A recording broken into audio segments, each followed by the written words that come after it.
नमस्कार मित्रों, मैं अभिषेक त्रिपाठी हूं और मेरे ब्लॉग में आप सभी का स्वागत है।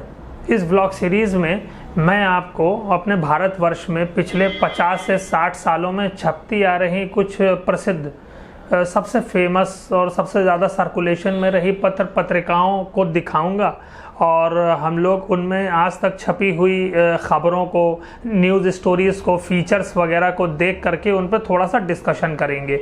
और इस पूरी कवायद में बहुत सारे ऐसे तथ्य जो हम सब भारतीय भूल चुके हैं, ख़ास तौर से उत्तर भारत के हम सब लोग जो भूल चुके हैं, वो सारे तथ्य एक बार सामने आएंगे। बहुत सारे फैक्ट्स और फिगर्स ऐसे भी होते हैं जो कालांतर में, यानी पिछले 50-60 सालों के दौरान आज़ादी के बाद बहुत डाइल्यूट हो गए। हम लोग आधा या अधूरा ही उनके बारे में जानते हैं। तो शीर्ष पत्रिकाओं का ये फ़ायदा होता है, पुरानी शीर्ष पत्रिकाओं को पलटना और देखने का, कि साहब हम दोबारा उन तथ्यों को रिफ़्रेश कर सकते हैं फर्स्ट हैंड। शीर्ष पत्रिकाओं की रिपोर्टिंग का स्तर हमेशा से अच्छा रहा है और उनको दोबारा देखने पे, उन खबरों पे, उस समय की फ़ोटोग्राफ्स पे दोबारा नज़र डालने पर हम फर्स्ट हैंड उन तथ्यों को रिकॉल कर सकते हैं और जो चीज़ें हमें नहीं मालूम उनको हम दोबारा जान भी सकते हैं। और लेकिन मज़ेदार एक बात ये भी होती है कि शीर्ष पत्र पत्रिकाओं में, मैगजीन्स में, नॉवेल्स वगैरह में आप देखेंगे पुराने जो विज्ञापन वगैरह छपते रहे हैं, वो विज्ञापन और उस समय की खबरें वगैरह भी तत्कालीन हालात को भी दर्शाते हैं। उस समय, उस कालखंड के जो सोशियो इकोनॉमिक यानी आर्थिक सामाजिक हालात थे, जो बौद्धिक स्थिति थी, जो ज्ञान विज्ञान का जो स्तर हमारे यहाँ था, पठन पाठन का जो स्तर था वो कैसा था, अपराध का लेवल क्या था, उनके बारे में फर्स्ट हैंड रिपोर्टिंग क्या और कैसी हुई थी, पुरानी पत्र पत्रिकाओं को पलट करके हम वो जानकारी पा सकते हैं। साथ में जो नॉवेलिस्ट होते रहे हैं हमारे यहाँ, जो नॉवेल लिखने वाले, आप देखिए केवल कपोल कल्पना लिखते हैं, बिल्कुल ऐसा नहीं है। नॉवेलिस्ट या उपन्यासकार जो होते हैं वो बहुत रिसर्च वर्क करने के बाद, बहुत तथ्यों को जानकारी कर लेने के बाद ही किसी एक कहानी को लिखना शुरू करते हैं। उपन्यास की कहानियों का ताना बाना, ये हमेशा जान लें, ज़्यादातर फैक्ट्स और फिगर्स के आसपास और असल घटनाओं के आसपास घूमता है। तो उन नॉवेलों से भी हमें बहुत जानकारी मिल सकती है, ख़ास तौर से उन राइटर्स की नॉवेल्स से जो बहुत नामी जर्नलिस्ट रहे हैं अपने समय में, बहुत बाद में वो कहानीकार या उपन्यासकार बन गए।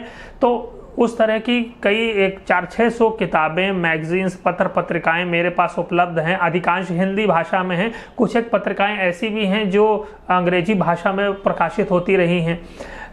लेकिन सबसे पहले हम अपनी हिंदी भाषा में प्रकाशित होती रही, केवल प्रकाशित ही नहीं, बेहद लोकप्रिय हुई, आज तक भारतवर्ष में सबसे लोकप्रिय पत्रिका रही धर्मयुग की बात करेंगे, जिसके संपादक थे लीजेंडरी जर्नलिस्ट श्री धर्मवीर भारती जी। दरअसल डॉक्टर धर्मवीर भारती धर्मयुग के दूसरे संपादक थे और 1960 से लेकर 1987 तक लगातार 27 वर्ष तक धर्मयुग के संपादक रहे और उन्हीं के संपादकत्व में, उसी कालखंड में धर्मयुग ने अपना स्वर्ण युग देखा। एक बार फिर से बता दूं कि धर्मयुग इंडिया के अंदर सबसे लार्जेस्ट सर्कुलेटेड मैगजीन रही है, जो केवल हिंदी ही नहीं, कई अन्य भारतीय भाषाओं में भी प्रचारित और प्रसारित होती रही, प्रकाशित होती रही है।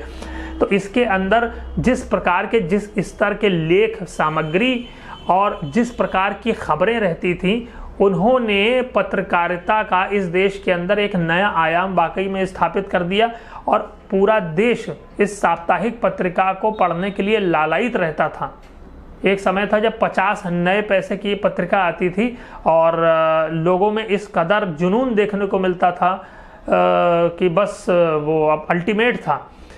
उस तरह की पत्रिका में जो भी छपता था वो बेहद ऑथेंटिकेटेड माना जाता था। जिस प्रकार से विश्व में पूरे नेशनल ज्योग्राफिक जैसी पत्रिका की छाप है, फोटोग्राफ्स के माध्यम से या फिर जो है अपने हैवी रिसर्च वर्क के माध्यम से उनके रिपोर्टर्स, उनके संपादक जिस मटेरियल को आपके सामने लाते हैं वो बिल्कुल अनमैच्ड है। वही स्तर भारत देश में धर्मयुग ने अचीव किया था। तो आइए सबसे पहले धर्मयुग के 1959 जून अंक को देखते हैं हम लोग। अगले अंकों में धर्मयुग के और भी उन अंकों को देखेंगे जिनमें बेहद रोचक कवर स्टोरीज प्रसारित हुई थी।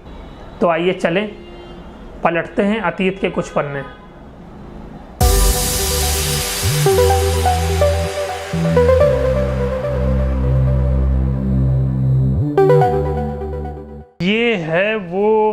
Famous Dharmayug magazine.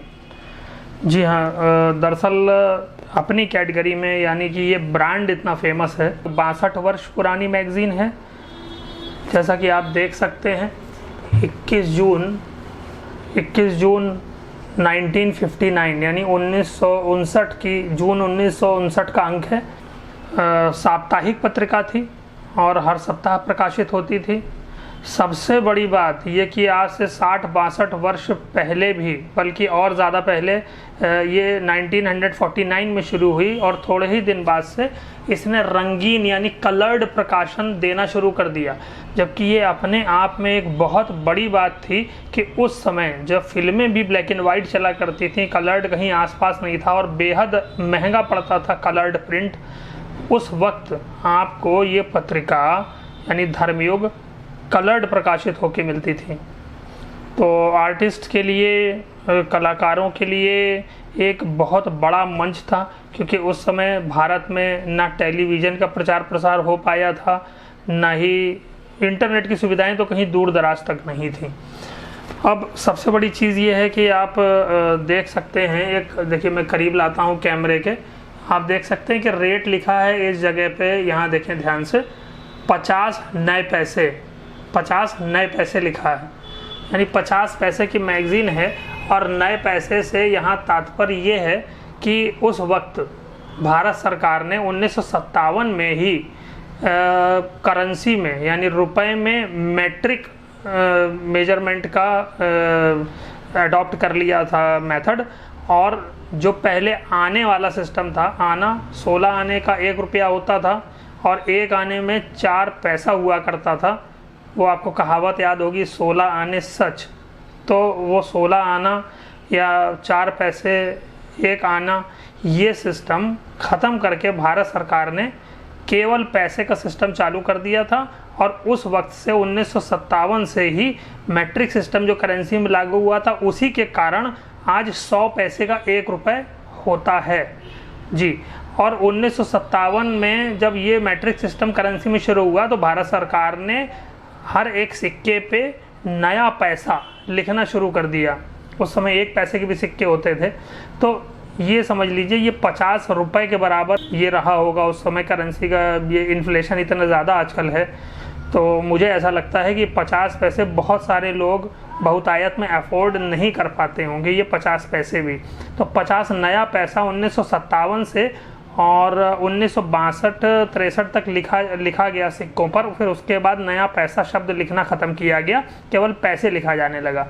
ये नया पैसा लिखना इसलिए ज़रूरी था क्योंकि लोगों को कन्फ्यूजन होता था, पुराने सिक्के पे केवल पैसा या आना लिखा होता था।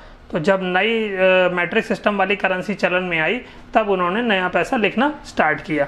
मैगज़ीन में सबसे ऊपर रजिस्ट्रेशन नंबर पड़ा है और उसके नीचे संडे 21 जून 1959 लिखा हुआ है। अब हम लोग इस मैगज़ीन को पलटना स्टार्ट करते हैं, देखते हैं। भाई इसकी कंडीशन देखिए, कलर्ड मैगज़ीन है लेकिन ये 62 वर्ष पुरानी है करीब, इस वजह से हज़ारों हाथों में पड़ते हुए ये मुझ तक पहुंची कुछ वर्ष पहले। तो मैं आज आपको दिखा रहा हूं, लेकिन इसकी जो अवस्था है बहुत जीर्ण शीर्ण है, पन्ने गल रहे हैं। लेकिन चलिए आगे बढ़ते हैं किसी तरीके से। मैंने बड़ी मुश्किलों से इसको सहेजा है, ऐसी सैकड़ों मैगज़ीन्स हैं मेरे पास, लेकिन ज़्यादातर इससे अच्छी कंडीशन में है। मैं आपको इसकी प्रिंट लाइन दिखा दूं। देखिए प्रिंट लाइन क्या होता है, किसी भी अखबार, पत्र, पत्रिका, मैगज़ीन वगैरह में प्रिंट लाइन जो होती है, उस प्रिंट लाइन का मतलब होता है कि आपको वहाँ पर उस प्रिंट लाइन में पढ़ने को मिलेंगे संपादक का नाम, प्रकाशक का नाम और प्रेस का नाम जहाँ वो छप रही है। मुद्रक, प्रकाशक, स्वामी, संपादक वगैरह के नाम आपको पढ़ने को मिलते हैं। तो देखिए सबसे पीछे वाला पेज है ये मैगज़ीन का, इसके बैक पेज पे भी कलर्ड विज्ञापन छपा है। ये डाबर का लाल सर है, कोई बाल अमृत करके। इतनी ही प्रिंट लाइन देखने को मिलेगी, लेकिन चांस की बात है आप इस मैगज़ीन में ये देख सकते हैं, मुंगेर लाल शाह द्वारा times of India press Mumbai से मुद्रित और प्रकाशित, और सत्यकाम विद्यालंकार द्वारा संपादित, आगे लिखा था। Calcutta office, government place east और लंदन ऑफिस भी था भैया इनका। लंदन ऑफिस भी था। अब आप हल्के में मत लीजिएगा, आप ये मत भूलिएगा कि ये जो धर्मयुग पत्रिका है, ये धर्मयुग पत्रिका basically times of India, Bennett Coleman and company limited का प्रकाशन था। ये धर्मयुग हिंदी का मेन अखबार Bennett Coleman and company limited का मुख्य प्रकाशन टाइम्स ऑफ इंडिया अखबार है, लेकिन उस वक्त से ही वो कई अन्य प्रकाशन भी करते थे, जिसमें से धर्मयुग पत्रिका एक सबसे बड़ी, ज़्यादा बिकने वाली, ज़्यादा प्रचारित और प्रसारित और बेहतरीन संपादित पत्रिका हुआ करती थी। अब यहाँ जैसा आपने देखा कि सत्यकाम विद्यालंकार द्वारा संपादित, मैं बता दूं ये धर्मयुग के पहले संपादक थे जो 1949 से और 60 तक लगभग, जब 1949 में धर्मयुग शुरू हुई तब ये उसके पहले संपादक बने। और बताया जाता है कि ये स्वभाव से, अपने टेस्ट से बहुत आर्टिस्टिक टाइप के व्यक्ति थे, आर्टिस्टिक टाइप के पत्रकार थे। इनका रुझान ज्ञान विज्ञान या खांटी जर्नलिज्म, ठेठ जर्नलिज्म ना हो करके इनका रुझान सबसे ज़्यादा कलात्मक चीज़ों की तरफ था। उसका उदाहरण आप देखेंगे, अभी उसका उदाहरण मैं आपको दिखाऊं। पत्रिका में प्रथम पृष्ठ ही आप देखेंगे, उस समय के जाने माने चित्रकारों की जो रचनाएं होती थीं, जो उनकी ड्राइंग्स होती थीं, उनको फ्रंट पेज से लेकर अंदर तक कई जगहों पे स्थान दिया जाता था। देखें पहला पेज, उस समय के सबसे रोचक जो इस समय आप देखेंगे, उस समय के विज्ञापन, भैया वाह, उस देश की उस समय की सोशियो इकोनॉमिक स्थिति को, यानी कि सामाजिक एवं आर्थिक स्थिति को उजागर करते हैं। तो आज से अगर 60-65 वर्ष पहले का हम कोई अखबार देखते हैं, कोई पत्र पत्रिका देखते हैं शीर्ष की, उसके विज्ञापन हमें उस समय की मार्केट की स्थिति, सामाजिक स्थिति और आर्थिक स्थिति को दिखाते हैं। उस समय हमारे समाज में क्या कैसा चल रहा था वगैरह वगैरह।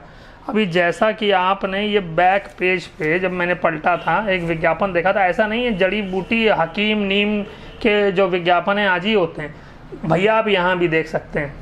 यहाँ देखिए ये किस तरह का विज्ञापन है। शीर्ष मैगजीन थी भारत की और उसमें भी इस तरीके का विज्ञापन उस समय प्रिंट में आपको देख सकते हैं। भैया ये शक्ति और यौवन नीम हकीम के विज्ञापन, ये विज्ञापन उस समय इतना कॉस्टली होगा कि आज का फुल पेज दैनिक जागरण, हिंदुस्तान वगैरह का आप जो है हाफ पेज खरीद लें पूरा। आप यहाँ देखेंगे जॉनसन का baby powder, Johnson and Johnson का बेबी पाउडर और बेबी सोप का विज्ञापन है। बढ़िया फोटोग्राफ है, उस समय के हाई रेजोल्यूशन कैमरे से ली हुई है। हालांकि वो सिंपल कैमरे हुआ करते थे डब्बे वाले, डिजिटल कैमरा कहीं नहीं था, आसपास भी नहीं था उस ज़माने में। और नीचे आप देखें कि कोलिनॉस, ग्रीन कोलिनॉस टूथपेस्ट का विज्ञापन, वाह भाई, इसमें लिखा है क्लोरोफिल, ये देखिए वाह। आगे पलटते हैं। हाँ ये बता दूं कि इसमें सूची में इसमें रंगीन चित्र, अब देखिए लिखा है रंगीन चित्र। भैया ये रंगीन चित्र उस समय बहुत बड़ी बात होती थी, प्रकाशित होना किसी मैगजीन में। चलिए आगे बढ़ते हैं। अगले पेज पे देखिए भाई, एक 2 कलर विज्ञापन है, इसके शायद अलग रेट होते हों। ये कोलगेट का विज्ञापन आप देख रहे हैं। कोलगेट के पास प्रमाण है, एक ही बार ब्रश करने से कोलगेट डेंटल क्रीम दंत क्षयकारी जीवाणु 85% तक खत्म कर देता है। क्या दावा है, गजब। उस समय तो भैया कोई लैब टेस्ट का सर्टिफिकेट या किसी एसोसिएशन का सर्टिफिकेट भी नहीं होगा। मुझे लगता है हिंदुस्तान में ख़ास तौर से जो कह दिया वो मानो। और अखबार में, पत्रिका में, वो भी ऐसी शीर्ष पत्रिका में छपा हुआ का मतलब जनता के लिए पत्थर की लकीर भाई जी। अभी देखिए इस वाले पन्ने पे यहाँ श्रीकांत जोशी, सरोज कुमार, गुरुदेव कश्यप वगैरह वगैरह आदि मतलब कवियों द्वारा, रामकृष्ण दीक्षित, विश्व, इनके द्वारा लिखी गई कविताएं हैं। अब यहाँ पे देखिए लखनऊ कला विद्यालय की वार्षिक प्रदर्शनी के बारे में पूरी चीज़ें बताई गई हैं, दी गई हैं। मज़ेदार बात साहब ये है कि ये आपने देखा वहाँ कविता थी और फ्रंट पेज पे जो कलर्ड चित्र दिया है वो भी एक कलाकार का बनाया हुआ चित्र है। आप आए हैं पेज नंबर 6 पर और 6 नंबर पे भी आपकी लखनऊ कला विद्यालय की वार्षिक प्रदर्शनी की खबर और फोटोग्राफ। खबर में केवल देखिए इतना ही है, कौन कौन से आर्टिस्ट हैं वहाँ, कौन से पदाधिकारी विद्यालय को उपस्थित रहे, उन्होंने क्या कहा। और किस कलाकार ने क्या बनाया। पेज नंबर 8 पे भाई एक आर्टिकल है, देखिए ये केवल पेज नंबर 8 पे है, इसका शेष पृष्ठ 34 पर दिया गया है। मेरे ख्याल से 2 पृष्ठों पे इसका, जैसा मैंने देखा था कि 2 पृष्ठों पर इसका शेष भाग आगे दिया हुआ है।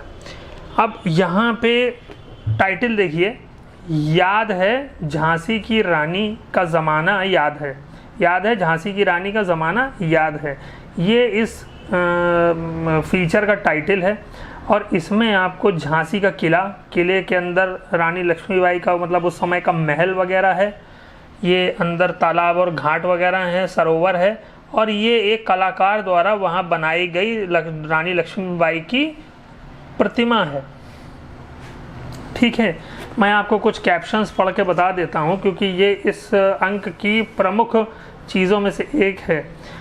यहाँ देखिए लिखा, अमर शहीद चंद्रशेखर आज़ाद के गुरु स्वर्गीय मास्टर रुद्र नारायण द्वारा बनाई गई महारानी लक्ष्मीबाई की प्लास्टिक की अश्वारोही कलाकृति जो लक्ष्मी व्यायामशाला के प्रांगण में स्थापित है झांसी में।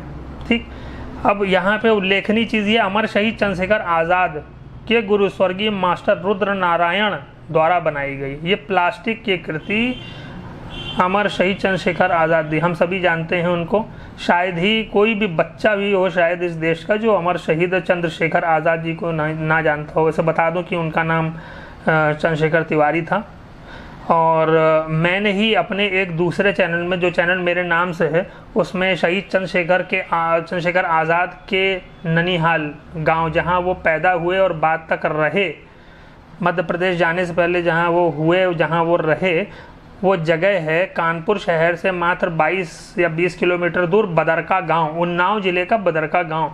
उन्नाव जिले के बदरका गांव में उनके घर के ऊपर, निवास के ऊपर एक मॉन्यूमेंट बना है, वो भारत सरकार ने बनवाया है, और वहाँ समारोह हर बार 7 जनवरी को चंद्रशेखर आज़ाद के बर्थडे पे होता है। उस पर मैंने 6 डॉक्यूमेंट्रीज़ बनाई हैं। वो 6 डॉक्यूमेंट्रीज़ मैं आपको नीचे डिस्क्रिप्शन में उनके लिंक दे दूँगा, अगर आप लोग देखना चाहें। बहुत एक्सक्लूसिव मटीरियल है और आप लोग उसको देख सकते हैं।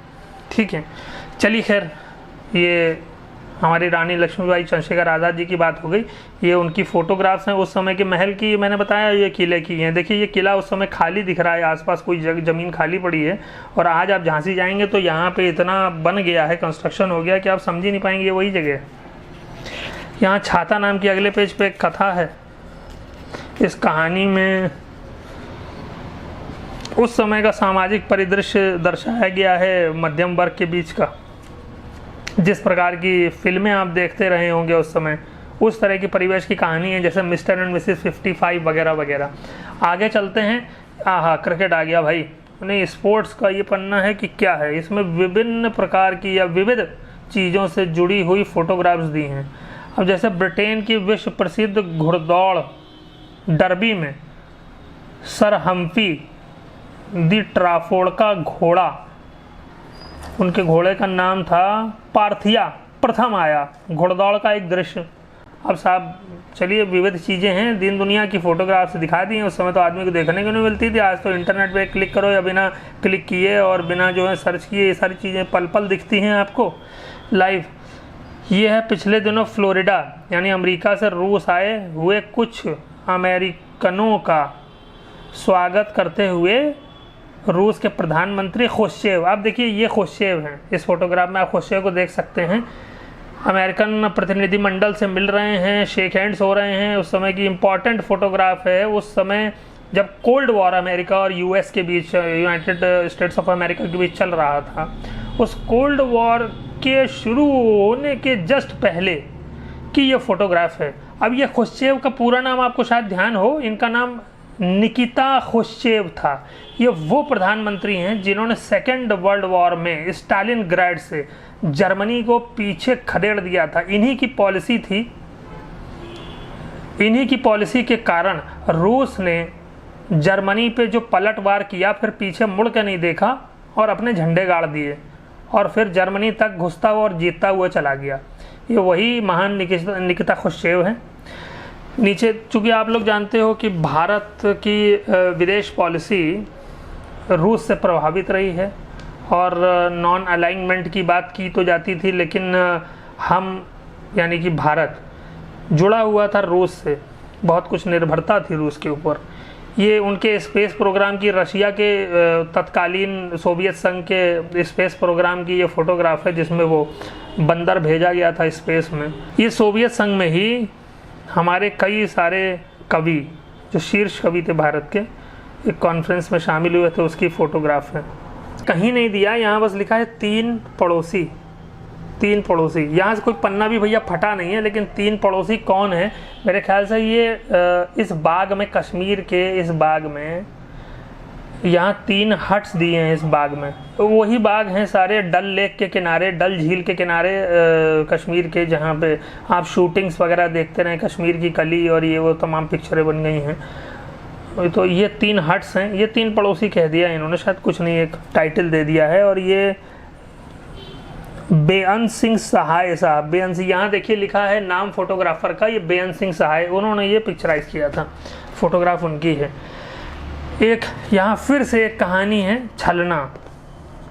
और इस अंक का सबसे बड़ा हाईलाइट, सबसे मज़ेदार चीज़ जो भविष्य में झांकता है उस समय के अनुसार, वो ये लेख था। मज़ेदार है, ध्यान दीजिए। यहाँ क्या लिखा है? अब स्पुतनिकों द्वारा तार और पत्र भेजे जाएंगे। गैस कीजिए क्या है साहब? कुछ सबहेड्स पढ़ लीजिए, सब पता चल जाएगा। ये देखिए चित्र में सैटेलाइट बना रखी है, यहाँ से ये प्रेषित कर रही हैं और ये रिसीव कर रहे हैं। अब यानी कि क्या है, यहाँ देखिए, उपग्रही संदेश व्यवस्था सस्ती पड़ेगी जी, बिल्कुल। बहुत फ्यूचरिस्टिक और बहुत ही साइंटिफिक लेख है उस समय का, लेटेस्ट टेक्नोलॉजी पे उस समय की जो चल रहा था रिसर्च वर्क, उस पर आधारित है। ये अमेरिका में जो सैटेलाइट उस समय लॉन्च हुई थी 1958 में, स्पुतनिक, ये लोग सैटेलाइट की जगह स्पुतनिक बोलते थे, हिंदी में उपग्रह ही बोलते थे उसको। ये 1958 के दिन अमेरिका ने एक अनोखा कृत्रिम उपग्रह, कृत्रिम चांद या स्पुतनिक, देखिए लिखा है, आकाश में छोड़ा था। भैया ये पहली बार था, इस वजह से ये उसे स्पुतनिक, क्योंकि रूस ने स्पुतनिक नाम दिया था कि स्पुतनिक हमने छोड़ा है, तो SPUTNIK, स्पुतनिक। आज के काल में भैया इसके आर्टिकल के या उस सैटेलाइट लॉन्च के 62 साल बाद हम स्पुतनिक नाम से रशियन वैक्सीन लगवा रहे हैं, रशियन वैक्सीन लग रही है हम लोगों के, और यहाँ पे स्पुतनिक सैटेलाइट छूटा था। खैर चलिए, मज़ेदार बात है, नाम है उनका, उन्हें पसंद है उस देश को। उसने सैटेलाइट छोड़ी थी, तो उसमें की पॉइंट क्या था? देखिए सैटेलाइट उसके पहले भी छोड़ी गई थी, लेकिन जैसे कि टेलीग्राफ होता था, बीप बीप जाती थी, बीप बीप वाले कोड्स को हम डिकोड करके और संदेशे बनाते थे और भेजते थे, रिसीव करते थे। लेकिन अब क्या है, स्पुतनिक जब से गया तब से चेंज क्या हुआ 1958 के बाद से, ये इसमें बताया गया है कि जो रिसीव और ट्रांसमिशन जो हुआ करेगा वो सैटेलाइट से हुआ करेगा। अब तार वैसे नहीं जाएगा, तारों से, आसमान से आएगा साहब। यहाँ लिखा है, पृथ्वी से भेजे गए दूसरे अनेक रेडियो संदेश भी उपग्रह में टेप रिकॉर्ड हुए और फिर उपग्रह ने उन संदेशों को वापस पृथ्वी पर ब्रॉडकास्ट किया। उस प्रायोगिकी सफलता के बाद ये सुनिश्चित हो गया है कि 2-3 वर्षों में ही पृथ्वी के एक कोने से दूसरे कोने तक संवाद पहुंचाने के लिए कृत्रिम उपग्रहों का, यानी कि सैटेलाइटों का, जिसे हम बोलते हैं, का व्यापक प्रयोग शुरू हो जाएगा। जी हाँ, इसमें एक खास बात यह कि भारत ने भी इस रेडियो ट्रांसमिशंस भेजे थे जो रिकॉर्ड हो गए थे जाके वैसे के वैसे इस सैटेलाइट में, और उनको वापस सुना गया था दुनिया के कई कोनों में। जी हाँ, मज़ेदार है ये। अच्छा, कोरियर योजना इससे काम करेगी लिखा हुआ है। मतलब आप देख लीजिए, जो आज बच्चा समझता जानता है और बस यूं ही लेता है उस चीज़ को, उस समय ये बहुत बड़ी चीज़ होती थी। आप देखेंगे जानकारी पूरी है, लेकिन यहाँ पे देखिए ख़त्म हो रहा है आर्टिकल, यानी एक पेज का भी पूरा नहीं है, ये एक पेज पे ही पूरा मटेरियल दिया है। इस चित्र से समझाया तो बखूबी है। विज्ञान के नए चरण इस आर्टिकल का नाम है, ये कॉलम होगा मेरे ख्याल से, वो हर हफ्ते देते होंगे इसमें एक चीज़, लेकिन बस एक पेज का रहता है। क्यों भैया, कहीं गलती हो जाए, हर पत्रकार डरता है, संपादक डरता है कि इतनी हाईली टेक्निकल चीज़, और भैया अग्रणी पत्रिका में अग्रणी चीज़ें देनी पड़ती थी तमाम सारे, जैसे रिंगो झोन, ये मुझे लग रहा है किसी प्रकार की बाम है, उसका है विज्ञापन। ये साइकिल का विज्ञापन है, छोटा विज्ञापन है, लेकिन इसमें कहीं साइकिल का चित्र नहीं है, सबसे बड़ी चीज़ ये है। तो बहुत ज़्यादा अपीलिंग विज्ञापन तो नहीं है। उस समय साइकिल बड़े शान की सवारी होती थी, कार तो बिरले लोग ही खरीद पाते थे। ये मैसेज इसमें मेन ये है कि एजेंट चाहिए साहब, ठीक है, पूरे देश में प्रचारित हो जाता था। हिंदी की मुझे उस समय भी लगता है कि प्रतियां लाखों में निकलती होंगी, इसका ये सही आंकड़ा सर्कुलेशन का मालूम नहीं है। ये भी एक कहानी है जैसा आपने देखा। आगे बढ़ते हैं। विज्ञापन आप देख रहे हैं पूरी मैगजीन में भरे हुए हैं बुरी तरीके से, यानी कि धर्मयुग की जो मार्केटिंग की टीम थी वो ज़बरदस्त थी उस समय, और पूरे भारत देश से सबसे चुनिंदा ब्रांड्स के विज्ञापन लगातार इस मैगजीन में प्रकाशित होते रहते थे। अब इस पन्ने पे विज्ञापन के साथ ही आप एक खास चीज़ और देखेंगे। यहाँ ध्यान से देखें कि धर्मयुग अवकाश विशेषांक लिखा है 1959 जून। अवकाश विशेषांक यानी गर्मियों की छुट्टियाँ 15 जून के बाद से हो जाती रहीं पहले। तो आप ये देखिए कि उसमें प्रमुख आकर्षण उस अवकाश विशेषांक के लिखा नहीं मिलेगा कि ये सब है कहाँ का, मुंबई का है, बंगाल का है। वेशभूषा उस समय कई जगहों की एक तरीके की लगती थी, मुझे लग रहा है कि ये महाराष्ट्र का हो सकता है, पश्चिमी तटों का किसी भाग का, या फिर इधर पूर्वी तटों का हो सकता है, ये कहीं का भी ये दिया नहीं गया इसमें। अब एक मज़ेदार चीज़ आती है, एक व्यंग लेख है ये ज़बरदस्त, और अपने सुप्रसिद्ध बरसाने लाल चतुर्वेदी जी का। बरसाने लाल चतुर्वेदी एक व्यंगकार ही हुए हैं। अब आगे देखिए उन्होंने इस व्यंग में क्या लिखा है, कार्टून दिया है, इसमें दुग्ध विभूषण श्यामू जी से मिलिए। अब इसमें एक दूध वाले की जो वाक्पटुता है, दूध वाले की जो हरकतें हैं उसका उल्लेख किया गया। अब देखिए मज़ेदार बात ये यहाँ पर देखने को मिल रही है कि भैया श्यामू जी ने कहा, बाबूजी बहू जी को तो दूध की पहचान नहीं है, अभी तक मैं भैंस का दूध देता था पर अब 2 दिन से गाय का लाता हूँ। मतलब इनको पता ही नहीं चला। माया और ब्रह्म को जैसे अलग करना कठिन है, उसी प्रकार दूध वाले के दूध से पानी को अलग करना कठिन है। दूध वाला दर्शन शास्त्र का पंडित होता है और वह मनुष्यों के अज्ञान से लाभ उठाता है। काफ़ी ह्यूमरस है, मज़ेदार है। इसी प्रकार कटाक्ष है उस समय की पूरी व्यवस्था पर कि किस प्रकार से कम पढ़े लिखे लोग भी कथित रूप से पढ़े लिखे शहरियों को बेवकूफ़ बनाते हैं। उदाहरण के रूप में दूध वाले को लिया है एक आइकॉन के रूप में इस व्यवस्था के, और उस पर कटाक्ष किया गया है कि किस प्रकार से हम बेवकूफ़ बनते आ रहे हैं। अब देखिए उस समय भी यही था, दूध वाले पानी मिलाते थे और अपने ग्राहकों को बेवकूफ़ बनाते थे। आज भी काफ़ी सारे दूध वाले ऐसा ही करते हैं। भाई बोतल या पैकेट वाले दूध का उल्लेख नहीं है यहाँ पे। बोतल वाला दूध तो उस समय आता था, बड़ी बड़ी बॉटल्स में आता था, सैचेट और पैकेट में आता है। खैर, अब धर्मयुग इस पेज पे आप देखेंगे, धर्मयुग नए रूप में, ये नए रूप में कब आ रही है, क्या उसका प्रारूप होगा, कैसी होगी, परिवर्तन क्या क्या हो रहे हैं, ये सारी चीज़ें, और उसके स्तंभ क्या बदलेंगे, ये सब मोटे मोटे तौर पे इसमें दिया है। इसमें ये भी नीचे कह दिया गया कि अपने एजेंट से अपनी प्रति आज ही सुरक्षित करा लीजिए। ठीक है भाई, ये पजल जैसे सुडोकू टाइप की चीज़ें ये दी रहती हैं भैया, वही है ये। तो 60 वर्ष से भी ऊपर हो चुके हैं खैर इसके। चलिए, उस समय 2 बड़े चित्र, एक रात का है एक दिन का, बड़ी चीज़ है। खैर, अब यहाँ एक मज़ेदार बात है, मैंने कहा ना कि रीडर पार्टिसिपेशन बढ़ाने के लिए, उसका इन्वॉल्वमेंट पाठक का बढ़ाने के लिए इस तरह की चीज़ें तब भी होती थी।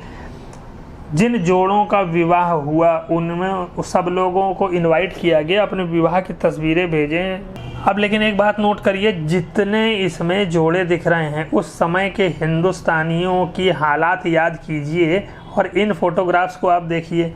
ये सभी कहते नहीं कि डाउन मार्केट और अप मार्केट, ज़रा इस जोड़े को देख लीजिए। आधे तो ये एंग्लो इंडियन लग रहे हैं मुझको। ये बम्बई में लीला और हीरे लिखा है, लीला और हीरे व्हाटएवर। तो नहीं, जस्ट लुक एट दिस। यहाँ पे ये देखिए बहुत ही विद्वान टाइप के लोग लग रहे हैं, डॉक्टर इंजीनियर टाइप के, वैज्ञानिक टाइप के, दोनों के चश्मे लगे हुए हैं वगैरह वगैरह। खैर, तो ये केवल नाम कवर किए हैं सबके। उनकी कोशिश रही है संपादक मंडल के कि ज़्यादा से ज़्यादा लोग साउथ इंडियन शादी भी है, मराठी शादी भी है, यूपी से भी लोग होंगे। नाम दिए हुए हैं शहरों के, जहाँ जहाँ बम्बई के 2 दे दिए हैं, दिल्ली का दे दिया है। खैर मुझे लग रहा है बम्बई के ज़्यादा, एक लखनऊ का भी है। चलिए, तो ख़त्म होती है आज की हमारी धर्मयुग। देखने के लिए आप सब दर्शकों का, दोस्तों का बहुत बहुत धन्यवाद। बहुत मन था आप लोगों को दिखाऊं। आज ये शुरुआत मैंने कर दी पहले अंक से इस वीडियो के। बहुत बहुत धन्यवाद। Thank you.